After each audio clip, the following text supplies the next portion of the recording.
Bonjour Chloé, Bonjour. merci de nous accueillir pour ce podcast. Avec grand plaisir, ça me fait plaisir aussi de pouvoir partager mon expérience avec vous et surtout l'expérience du collectif. Très bien, merci. Est-ce que vous pouvez vous présenter en quelques mots, s'il vous plaît? Alors oui, donc je m'appelle Chloé, je suis une femme blanche cis et bisexuelle, donc cis genre, donc non transgenre, et bisexuelle, c'est-à-dire que j'aime à la fois les hommes et les femmes. J'ai 23 ans et je suis archéologue de profession. Je suis entrée dans le collectif donc très récemment, en septembre 2024, et j'en avais entendu parler par les réseaux sociaux et aussi par d'autres créatrices de contenu qui avaient diffusé cette information et qui faisaient appel à nous tous pour leurs événements.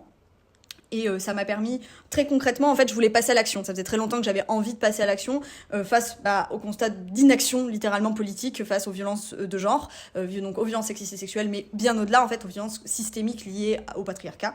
Et j'avais aussi envie de me retrouver avec d'autres personnes qui partageaient mes convictions. Combien y a-t-il de locaux, nous toutes, en France ? Alors, on a 120 comités locaux. En Hexagone et en Outre-mer, à peu près un par grande ville. Et il y a 43 aussi comités jeunes, lycéens et universitaires. Donc, ce qui fait 163 antennes en tout, donc réparties sur l'ensemble du territoire. C'est entièrement des personnes bénévoles qui travaillent dans ces collectifs. Donc, un collectif, c'est pas une association, c'est pas tout à fait le même statut juridique.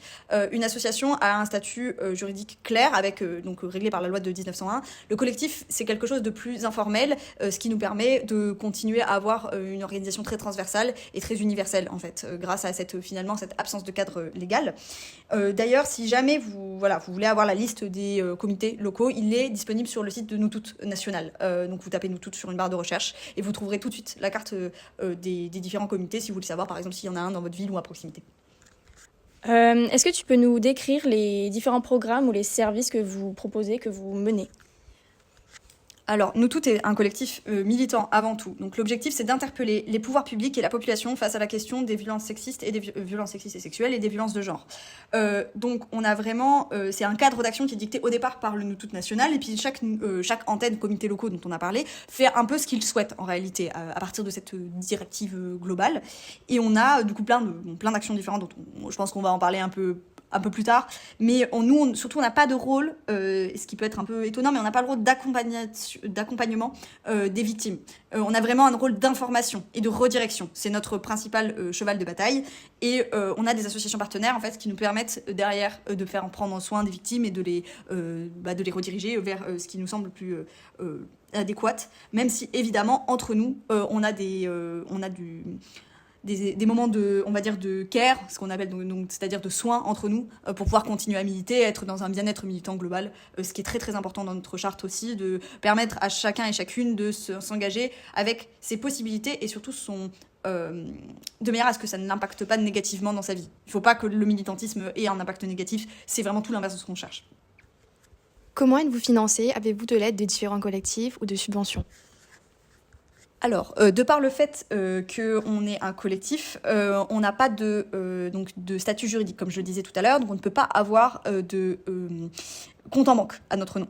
Et non plus ni de subventions publiques ou privées, ça va avec. Donc, on a de temps en temps des dons de particuliers, notamment lors des grandes manifestations que nous organisons, mais c'est extrêmement ponctuel. Sinon, on peut avoir aussi des récoltes de fonds faites par une autre association qui s'appelle Soutenir Nous Tous, qui nous permet en fait de payer notamment les grandes actions. Donc le 8 mars, le 25 novembre, qui sont des grandes dates de manifestation et qui nous permettent d'avoir un petit peu de fonds pour acheter, typiquement, là je peux vous donner un exemple, la dernière achat c'était des paillettes pour la manifestation du 25 novembre, pour créer un stand de paillettes avant la manifestation. C'est des choses toutes bêtes, mais sans financement, en fait, on peut pas le faire. Et c'est très basique. Mais donc, on a très peu de fonds, littéralement. Enfin, c'est vraiment très, très, très minime. On le fait vraiment pour le fonctionnement minimal du collectif, pour pouvoir notamment, et très important, payer des interprètes LSF lors des manifestations pour une accessibilité, pouvoir rendre accessible au maximum de personnes nos événements. Et donc, finalement, cet argent sert plutôt à ça qu'à autre chose, véritablement. Et on a eu récemment, par exemple, une très généreuse donatrice qui avait fait une vente dont les bénéfices ont été reversés à nous tous, mais c'est extrêmement rare en réalité. Donc tout se fait en fait par bénévolat et par le temps et l'énergie des gens. Ok, merci. Quels sont les principaux obstacles que vous rencontrez dans la lutte contre ces violences ? Alors, quand j'ai lu votre question, je vous avouerai que c'est très très compliqué parce qu'il y en a beaucoup. énormément en réalité. C'est pour ça qu'on milite. Alors, en interne, je dirais que on est bénévole, donc comme je le disais juste avant, on a un manque de temps et de moyens. Donc ça, c'est un frein qui est énorme, parce que quand vous faites ça à côté d'un job salarié, ou même d'études, ou si vous avez une famille, etc., enfin une famille avec des enfants, notamment des enfants en bas âge, etc., le temps est compté. Et c'est ça qui devient vraiment difficile, c'est qu'il faut arriver à dégager du temps pour faire ces actions-là, et qui en fait sont extrêmement chronophages. Donc ça, c'est, on va dire, le niveau interne. Alors au niveau externe, je peux vous en citer toute une quantité. Donc, la première chose, c'est une écoute quasi inexistante des pouvoirs publics. Les pouvoirs publics n'entendent pas ces questions-là. C'est complètement, ça passe sous les radars. On a beau militer, ça fait des années qu'on milite, on a l'impression très clairement de cette fameuse expression de pisser dans un violon, c'est vraiment ça.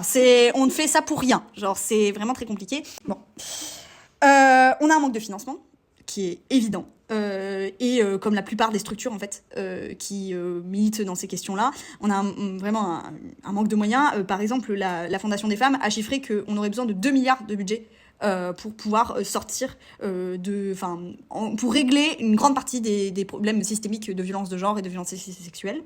Et pourtant, en fait, rien n'est fait. Ça fait des années qu'on répète et on répète que c'est ce budget-là dont on aurait besoin, et rien n'est fait. On a aussi une déformation des propos. Une déformation de nos luttes, etc., par particulièrement des militants et militantes d'extrême droite. On a aussi un problème qui est plus systémique, plus global, qui est qu'on a du sexisme, du racisme et du validisme. On a également une problématique de montée des discours masculinistes qui commence à vraiment devenir très très très prégnant dans la sphère médiatique et donc nous poser de vrais problèmes jusqu'à avoir des groupuscules masculinistes qui viennent dans nos manifestations pour vraiment en découdre, littéralement.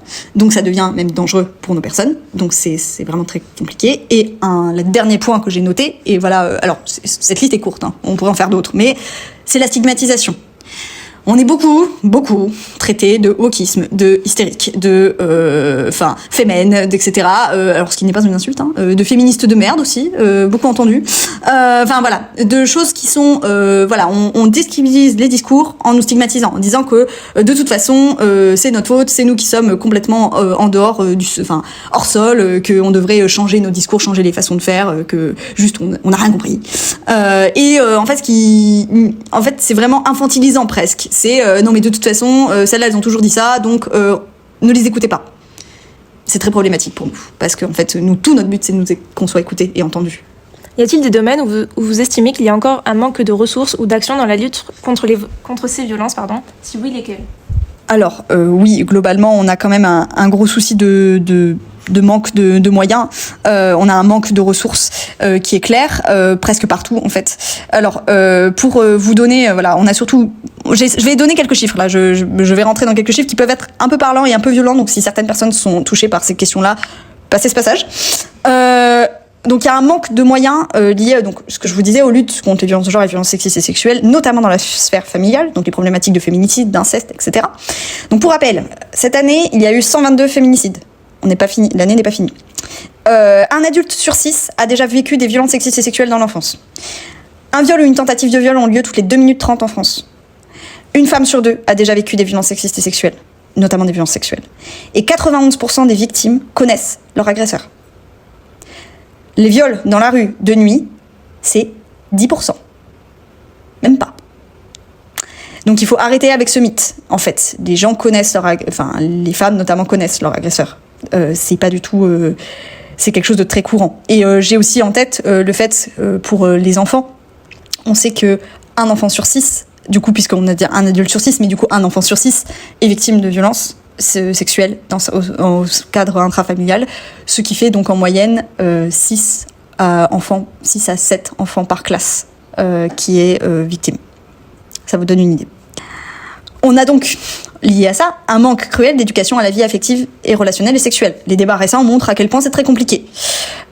Aussi, on a un manque de contenu informatif sur les chaînes grand public. Ça revient vraiment à ce que je vous disais tout à l'heure, c'est vraiment un problème de désinformation. On a un manque de protection des victimes qui est clair, lié au manque de moyens.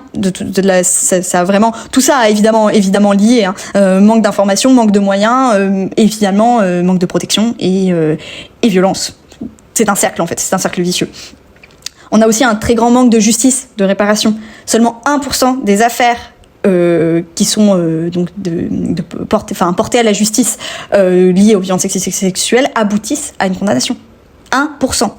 Et sachant qu'on sait très bien que c'est un pourcentage minimal d'accusation par rapport à la réalité des violences commises. Comment le collectif travaille-t-il avec les autorités pour protéger les femmes victimes de violences ? Le collectif ne travaille pas avec les autorités.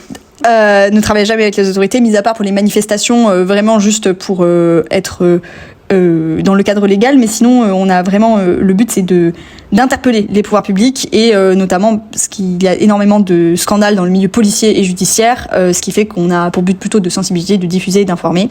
Par contre, pour notamment les aides aux personnes, aux femmes victimes, on passe par des assos partenaires, donc des associations qui luttent sur le terrain.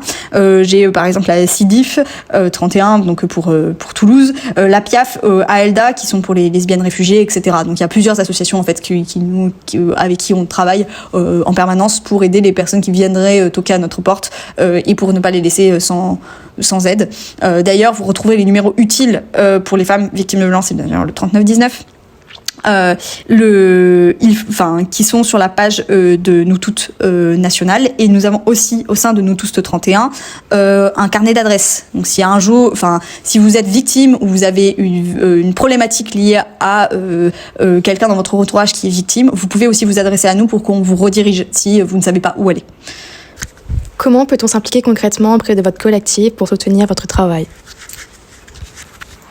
Alors, il y a plusieurs moyens de soutenir le collectif. Le premier, évidemment, c'est de relayer sur les réseaux sociaux, ce qui est très facile, parce que ça vous prend 30 secondes, et ça change tout, en fait, parce que plus l'information est diffusée, plus les choses changent.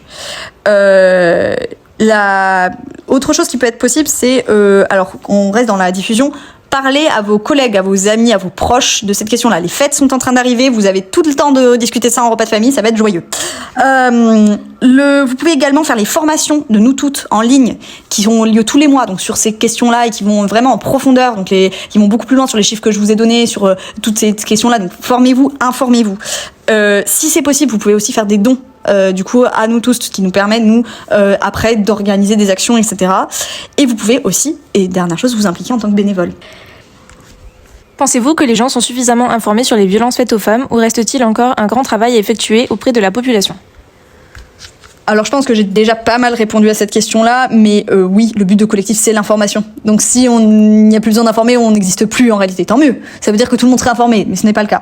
Donc on va continuer à interpeller le grand public sur les violences de genre, on va continuer à leur faire réaliser l'ampleur. En fait, les chiffres que je vous ai donné tout à l'heure, ils ont ce but-là, en fait, c'est d'interpeller, de prendre conscience de l'ampleur du problème et de l'aspect systémique aussi de ce problème. C'est-à-dire que ce n'est pas lié à une personne, une fois, un jour, une heure, non. C'est un système global qui oppresse des groupes de population. C'est pas une personne, c'est pas l'individu.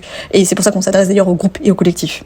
Donc il reste encore beaucoup de travail, avec en plus de plus en plus de désinformation qui monte, j'en parlais tout à l'heure, et qui nous pose de plus en plus de problèmes. Et pour terminer, quel conseil donneriez-vous aux personnes qui regardent ce podcast ? Première chose, soyez ouvertes et curieuse. Informez-vous, allez prendre de l'information, ne restez pas dans votre bulle, c'est très important. Donc vous avez des formations Nous Toutes, j'en parlais tout à l'heure. Je vous conseille également le podcast Les couilles sur la table et le cœur sur la table, donc sur les relations hommes-femmes et sur les relations amoureuses. Un podcast à soi aussi, qui est un super podcast sur les relations généralement entre les différents genres. Je peux vous conseiller aussi Kif Taras pour les problématiques de racisme, qui est aussi un excellent podcast, tout produit par Binge Audio, très bonne production. Je ne suis pas du tout sponsorisée. Nous suivre sur Instagram, bien sûr, parce que nous on fait de l'information en permanence, on fait des posts régulièrement sur plein de sujets. Vous pouvez aussi, si vous aimez pas le trop sérieux, aller vers des humoristes. J'ai en tête Swan Périssé, Mao Drama, Lou Trottignon ou encore Manon Bril. Super, allez-y, foncez. C'est super, c'est hyper bien fait, c'est très poussé, leur réflexion est très intéressante. Et vous avez les réseaux sociaux, vous avez leurs spectacles, vous pouvez passer par plusieurs formats. Une autre chose, c'est diffuser l'information, s'il vous plaît. Maximum, diffuser. C'est ça dont on a besoin de masse qui diffusent, parce que c'est comme ça qu'on arrivera à gagner le combat. Ne restez pas seul. Si vous avez besoin d'aide, ne restez pas seul. Si vous êtes victime, notamment, ne restez jamais seul. Vous n'êtes jamais le problème. Le problème est l'agresseur, pas la victime. Très important. Et n'hésitez pas à vous nous rejoindre également, si vous le souhaitez et si vous le pouvez, et si vous en avez envie. Et merci pour cette interview. Merci à vous. Merci.